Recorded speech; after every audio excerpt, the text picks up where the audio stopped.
Recently, I was perusing Facebook, and a post caught my eye.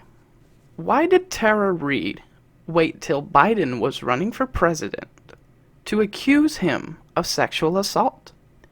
Is she a liar or telling the truth? Now, this person who made this post is in my friend circle on Facebook. Not really a friend in real life. How many people are friends with their friends on Facebook? Yada yada. This person often poses questions as posts on their page. But sometimes I agree with them. Sometimes I like them. But sometimes these questions are framed from a place of ignorance, in my opinion. I went into that post, I looked at it, and I looked at the comments, and there was this one lady, a Joe Biden supporter. It was on her profile picture. A black lady, too, I will mention. I won't mention her name. But she said something along the lines of, this woman is a liar, and I don't believe her for a damn minute. And she's lying about this sexual assault because the dude in the White House is the bendejo in the White House is such an angel, and nobody. First of all, nobody really said that Trump is an angel because Joe Biden happens to be a pervert. I did respond. I replied to this woman, and she responded, but I couldn't read what she said because she up and blocked me. You know, way to go. Your delicate sensibilities getting in the way of discourse because the second someone disagrees with you, you want to shut down conversation because you can't handle it, because your feelings are too important. I responded with this. I said, there's video and photographic documentation of Joe Biden being inappropriate and touchy towards women and others' children, sniffing their hair, among other creepiness. And we knew about that long before this new allegation. People like Tara, who come out about their sexual assault, have absolutely nothing to gain from it, except a chance at closure. Remember, this woman was working as one of Joe Biden's staff members. I'm quite certain she is not a liar. Biden supporters and Democratic loyalists now, every time they hear a single negative criticism about their candidate, they resort to shouting, "Fake news!" like primitive partisan tribalists. How are you folks any different from your deplorable counterparts? Now, after I said that woman, of course, she decided to block me because why wouldn't she? She's a Joe Biden supporter. And, and I find it really disheartening the fact that not only was she a Joe Biden supporter, she was also African American. And this is a candidate who is friends, very good friends, with segregationists, or at least was, and voting with them, because at the time it was politically convenient, back when Martin Luther King was marching for civil rights. Yeah, you're a Joe Biden supporter. Why? Because Trump's bad. Way to go. Okay, such deep, elegant thought. I want you to hear exactly what Tara Reid herself said. He just said, "Hey, come here, Tara," and then I handed him the thing, and he greeted me. He remembered my name, and then we were alone, and it was the strangest thing. There was no exchange really. He just had me up against the wall, and I was wearing a skirt and business skirt, but I wasn't wearing stockings. It was kind of a hot day that day, and I was wearing heels. And I remember my legs had been hurting from the marble, of the Capitol, walking.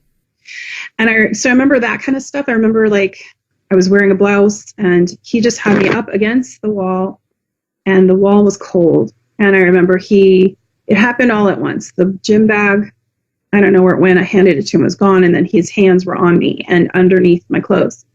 And, and then he went, He went down my skirt, but then up inside it, and he penetrated me with his fingers, whatever. And I he was kissing me at the same time, and he was saying something to me. He said several things, and I can't remember everything he said. I remember a couple of things.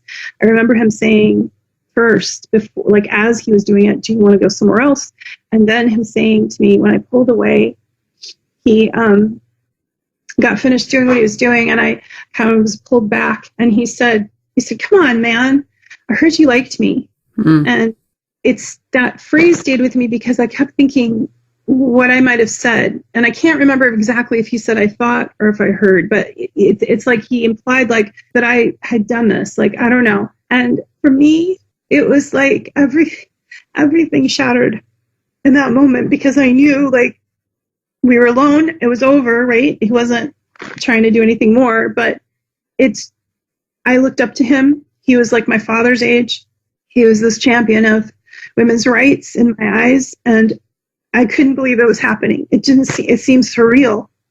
And I just felt sick because when he pulled back, he looked annoyed. And he said something else to me that I don't want to say. And then he said, I must have looked shocked, and he grabbed me by the shoulders. I don't know how I looked, but I must have looked something because he grabbed me by the shoulders and he said, "You're okay, you're fine, you're okay, you're fine." And then he walked away and he went on with his day. And what I remember next is being in the Russell building, like where the big windows are and the stairs by myself. And my body, I was shaking everywhere and it was cold all of a sudden. And I don't know, I felt like I was shaking just everywhere. And I was trying to grasp what had just happened. Now, before I delve deeper into it, I want to read this to you from The Intercept. Time's Up said it could not fund a Me Too allegation against Joe Biden, citing its nonprofit status and his presidential run. Last April, Tara Reid watched as a familiar conversation around her former boss, Joe Biden, and his relationship with personal space unfolded on the national stage. Nevada politician Lucy Flores alleged that Biden had inappropriately sniffed her hair and kissed the back of her head as she waited to go on stage at a rally in 2014. Biden, in a statement in response, said that not once in his career did he believe that he had acted inappropriately. But Flores' allegations sounded accurate to Reid. She said, because Reid had experienced something very similar as a staffer in Biden's Senate office years later. After she saw an episode of the ABC show The View, in which most of the panelists stood up for Biden and attacked Flores as politically motivated, Reid decided that she had no choice but to come forward and support Flores. She gave an interview to a local reporter describing several instances in which Biden had behaved similarly toward her, inappropriately, touching her during her early 90s tenure in his Senate office. In that first interview, she decided to tell a piece of the story that matched what had happened to Flores. Plus, she had filed a contemporaneous complaint, and there were witnesses, so she considered the allegation bulletproof. The short article brought a wave of attention on her, along with accusations that she was doing the bidding of Russian President Vladimir Putin. So Reid went quiet. As the campaign went on, Reid, who first supported Senator Elizabeth Warren and then Senator Sanders, began to reconsider staying silent. She thought about the world she wanted her daughter to live in and decided that she wanted to continue telling her story and push back against what she saw as online defamation to get legal help and manage what she knew from her first go-around would be serious backlash. She reached out to the organization Time's Up, established in the wake of the Me Too movement, to help survivors tell their stories. Later on, it goes on to say, the program director shared with Reid the note she planned to forward to attorneys, which read in part, she began publicly sharing the harassment she experienced in April 2019, but was attacked online, including by Richard Painter, University of Minnesota law professor who worked in the Obama administration, and journalist Edward Isaac Dovere, I don't know, for being a Russian operative. There is more to the story of the harassment that she did not feel safe sharing at that time. She is looking for support in sharing her story and guidance on any possible legal action she may be able to take against online harassers. The references to Dovere, a reporter with The Atlantic, and Painter stem from the Twitter posts that highlighted favorable comments Reed had made about Putin in a now-deleted post on Medium. "What if I told you that everything you learned about Russia was wrong?" she had written in one 2018 post. President Putin scares the power elite in America because he is a compassionate, caring, visionary leader. I'm not sure about that, but anyway. To President Putin, I say keep your eyes to the beautiful future and maybe, just maybe, America will come to see Russia as I do, with eyes of love. To all my Russian friends, happy holiday and happy new year. Reed says that she learned about Russia and Putin through a Russian friend in her creative writing group. She is currently writing a novel set in Russia. She wrote the post in the spirit of world peace and solidarity with her friend. She said, adding that the writing should have nothing to do with her allegation. Reed's leftist mother had raised her to oppose American imperialism and be skeptical of American exceptionalism. She hoped that Time's Up would be able to help push back against the attacks she knew would be coming. By February, she learned from a new conversation with Time's Up, which also involved director Sharon Tajani, that no assistance would be provided because the person she was accusing, Biden, was a candidate for federal office, and assisting a case against him could jeopardize the organization's nonprofit status. On February 11th, the National Women's Law Center program director wrote to Reed, "Wanted to let you know that after our conversation, I talked further with our director, Sharon Tajani, about our ability to offer funding or public relations support in your case. Unfortunately, the fund's decision remains the same. Please know how much I appreciate your courage in speaking out and appreciate what you shared over the phone, that you are speaking out so that your daughter and other young people can start their careers free of harassment." In one more bit of the article it reads, when reached for comment by The Intercept, the program director Reed had spoken to referred questions to a National Women's Law Center spokesperson, Maria Patrick, who said that the organization has legal constraints. As a nonprofit charitable organization, the National Women's Law Center is restricted in how it can spend its funds, including restrictions that pertain to candidates running for election. Patrick responded, when asked why the organization declined to provide funds to Reed, quote, "Our decision on whether or not to provide certain types of support to an individual should not be interpreted as our validation or doubt of the truthfulness of the person's statements. Regardless, our support of workers who come forward regarding workplace sexual harassment remains unwavering." Now, if I may say so, some of the people who are coming out to attack Tara Reid over this are acting very similarly to people when they heard that Trump said, "I grab him by the pussy, I don't even wait." Oh, that's just locker room talk. It's just locker room talk. Why? Well, because he's my candidate and I like him. People are acting like Democratic tribalists. These partisans who are going to vote for Joe Biden because he's a Democrat and we need to get Trump out of office.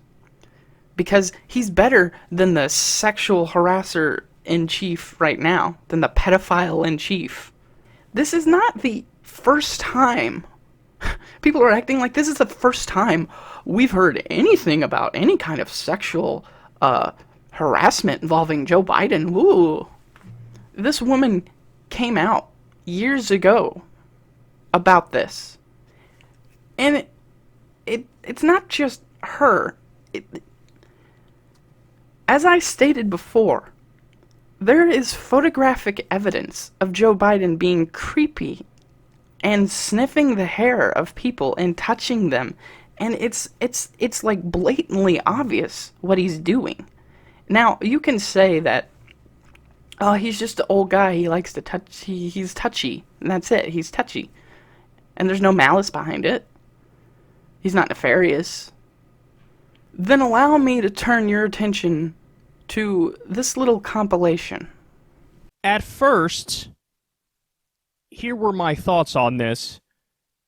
Uncle Joe is just Uncle Joe, and he is like handsy, but there's nothing nefarious about it. There's no malintent. There's no sexual intent there. He's just being Uncle Joe.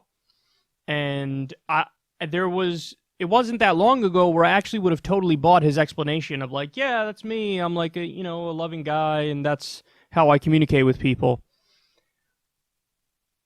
But I've seen so much more since this scandal broke. There seems to be like just a mountain of video evidence of him not just being Uncle Joe and being somewhat touchy, but loving. There's also just videos that are beyond the pale by any reasonable standards. So what I mean by that is, it's not just like, oh, he puts his hands on people's shoulders and he says, you can do this. One of the things he's done repeatedly is he's kissed people on the forehead and on the head, and it's 100% clear that they don't want that, and he, for whatever reason, is obstinate and doesn't care and goes for it anyway, even though I sense that he knows that they don't want it. He does it. Another thing he does is he sniffs their hair, and that's another thing that's like, what are you doing? He'll stroke their hair. That's another thing that I'm like, what are you doing? And the one that really put me over the top is there's this video of him with a very young Asian girl. I want to say maybe 10 years old. And he basically does everything in the book, and it's beyond creepy. He, rubs her shoulders, caresses her hair, kisses her forehead, and then he rests his hand like right by her breast and leaves it there awkwardly. And I went from thinking like, no, this is just Uncle Joe, to like, no, he really is a handsy creeper, and I think he actually knows what he's doing. Like, I think in his mind, he's going like, yeah, this is what I'm going to do. And it's not cool. And then with all these women coming out now, basically the sense you get is, the core point is, it's not that there's no malintent, it's that he's actually a creeper. And that seems to be what all these other women are indicating. And it's not, like, I don't think it's analogous to people who might just be affectionate people but aren't crossing a line. Like, I think if there's a situation where, you're taking a picture and you're a politician and you put your arms around people and it happens to be on their hip or something, that I don't think that's necessarily bad. I don't think it's bad to even do the two hands on the shoulders type thing. That's not, if somebody came out and said, oh, this is what somebody did to me, and then they describe just the two hands on the shoulders, I'd be like, come on, that's not what you're saying it is. That's not what you're implying it is.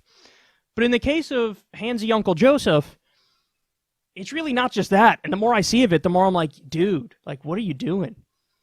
And yeah, it's but here's the thing, man, because then the next logical question is, people are saying, does this disqualify him from running?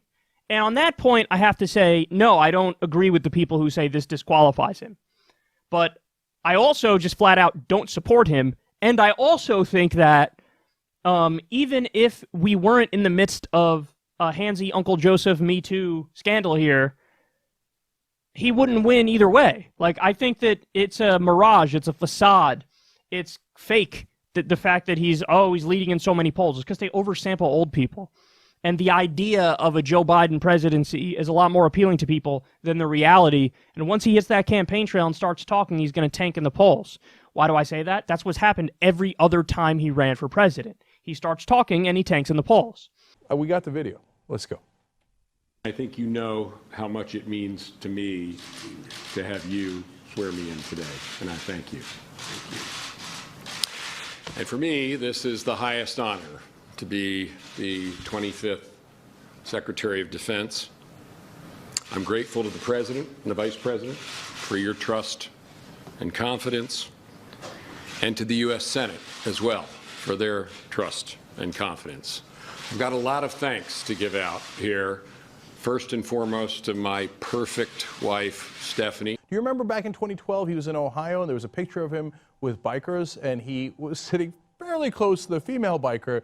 I mean, that was a precious look at him being both up close and personal and other people's reactions. If you really think Joe Biden is such a perfect person, why is there a mountain of evidence to the contrary that this guy, how can you watch that and not be creeped out? How can you? I mean, it's one thing to be old and maybe somewhat apolitical and just hear the name Joe Biden and is like, oh, that was vice president to Obama, right? Yeah, I'll vote for him because Obama. It's one thing to be old and misinformed, but it's another thing to look at that and not say, that's a little too far. Maybe he is crossing lines. Maybe he is, like, doing things when, like, the cameras aren't moving and he knows he's not being recorded. Maybe he is somewhat of a creeper. You know, people in the Democratic Party aren't angels by nature just because they have a blue D next to their name. I mean, if I recall correctly, Bill Clinton was on the manifest roster for, you know, the Lolita Express. He flew on the Lolita Express, Jeffrey Epstein's private plane. Hillary Clinton flew on Jeffrey Epstein's private plane. These people in the Democratic Party, these Democratic presidential candidates, and Bill Clinton, of course, was president. So, don't sit there and tell me that Democrats are better because they're Democrats. That is the most narrow-minded thinking I can think of. If Joe Biden is not a creep, then I'm Queen Mary of Scots. Because, again, what happened to believe all women? The second it happens to be Joe Biden, oh, we can't do it because he's Joe Biden and because, you know, Trump's a bad guy and we need to get him out of here. And Biden is the only one with a good chance to beat Trump. That's such deluded thinking, man. Because Joe Biden, the only real possible way Joe Biden might be president is in the event of an economic crash, and which is what we're experiencing right now during a global pandemic, and all trust towards Trump and the Republican Party just falters, and the only logical choice people see is Joe Biden. Another race between two old white guys. You know, I mean, Bernie Sanders might be an old white guy, but at least he actually has policies that matter. You know, and speaking of, let's just set aside all the vitriol towards Tara Reid for telling her story and accusations of her being a Trump, accusations of her being a Putin puppet. You know, this old fucking card game they keep throwing out. You know, did you say something about the Democratic establishment? Are you a Russian puppet? Are you a Russian asset? Are you Russia? Russia. Set all of it aside, okay? Let's forget about it. Let's forget about the creepy touching and the sniffing of the little girl's hair and the stroking of their hair and that Joe Biden basically was just cucking that dude he swore in. The secretary of, he was basically cuckolding that dude. fucking his wife right in front of him, like, oh yeah, baby, oh yeah, you like that, Stephanie, huh? Oh yeah, yeah, you wanna fuck later? I don't know exactly what he whispered. It could have been, hey, let's get out of here. Want to get drinks later? I'll put a dildo in your ass while I'm fingering you. You know, that's complete conjecture on my part. But it did look uncomfortable. And you can't sit there and tell me, just because you like Joe Biden, that all those women he was touching and all those little girls and children that don't, know any better, that, oh, all the adults are in the room and they're not really saying much, except some of those parents that he was sniffing, that he was getting a little too close to their kids. They're like, oh, okay, Joe, settle down, put it back in your pants, okay? That's what it looked like to me. Some of the adults that were actually, I don't know, fucking vigilant and aware of their surroundings to the point to where they're like, yeah, back off of my kid a little bit there, pal, except you can't sit there and tell me that all those women were just fine with it. That you would be fine with it. Hey, you average Joe Biden supporter. What if I came up to you and I'm like, I got my hands on your shoulders and like we're having a celebration, and then I just put my hands on your shoulders and I'm just sitting there like, and I'm just like, hey, my favorite candy is Skittles. You wouldn't like that.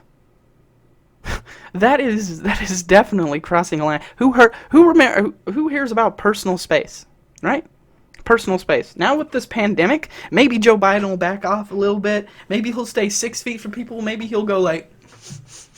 Maybe he won't. Maybe he'll be putting his hands on people's shoulders from a distance. Because if Joe Biden catches corona, I'm pretty sure he might fucking crap out and die, because his health is just like.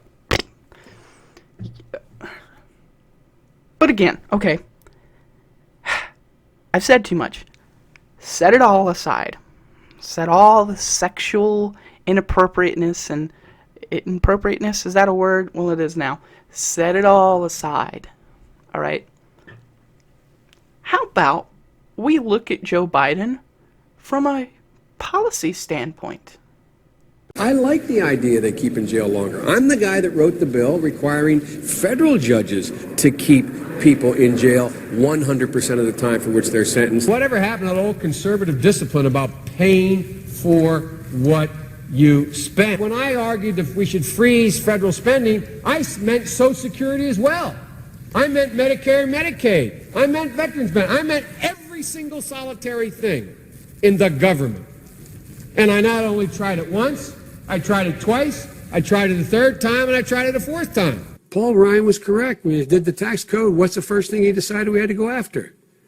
Social Security and Medicare. You cannot go to a 7-Eleven or a Dunkin' Donuts unless you have a slight Indian accent. I actually like Dick Cheney, for real. I get on with him. I think he's a decent man. I'll vote for this because we should support compelling Iraq to make good on its obligations to the United Nations. President Bush did not lash out precipitously at Iraq after 9/11. At each pivotal moment, he has chosen a course of moderation and deliberation, and I believe he will continue to do so. I spent last summer going through the black sections of my town, holding rallies in parks, trying to get black men to understand it's not unmanly to wear a condom. The community's engaged in denial. They're engaged in denial. No one wants to talk about it in the community, and we do not have enough leaders in the community and outside the community. That cadre of young people born out of wedlock, without parents, without supervision, without any structure, without any conscience developing, because they literally have not been socialized. Madam President, we have predators on our streets. We have no choice but to take them out of society. The younger generation now tells me how tough things are. Give me a break. No. I have no empathy for it. We'll continue to stand against the biased resolutions and attempts to delegitimize Israel at the United Nations. Trans-Pacific Partnership is perhaps the most ambitious trade negotiation underway in the world.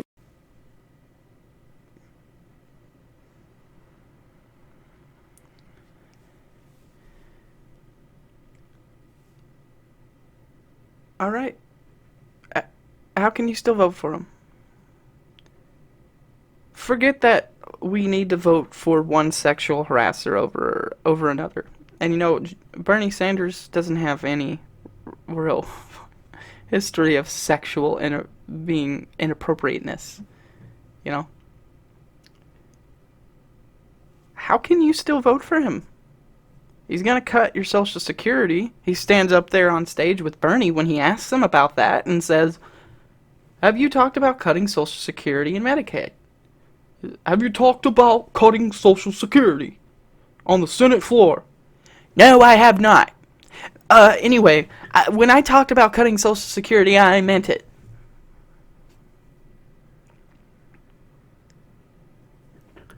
I like Dick Cheney.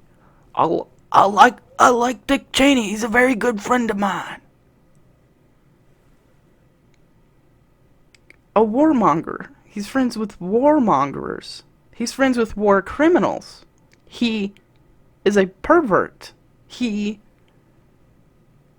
wants to cut Social Security. He does not support universal health care. He says he does. He might name his plan Biden Care or Universal Biden Care or whatever the fuck he wants to name it, but he leaves millions uncovered, and he's still a puppet to the insurance companies.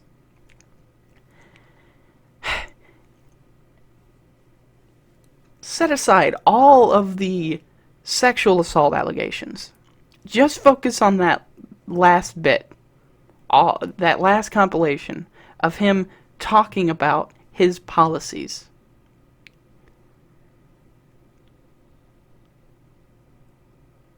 I don't understand how you could still continue to support him. I'm not talking about voting for Joe Biden over Trump. I'm talking about voting for Bernie Sanders over Joe Biden.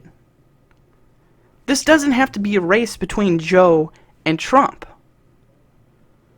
There is no Republican race right now. There might be one guy running, but Trump is president. He's going to stay president, especially if you nominate Joe Biden, because he has mental decline right now. He used to be a good debater, but now he can't string a sentence together for 5 seconds without goofs and gaffes. Joe Biden is losing his cognitive functions.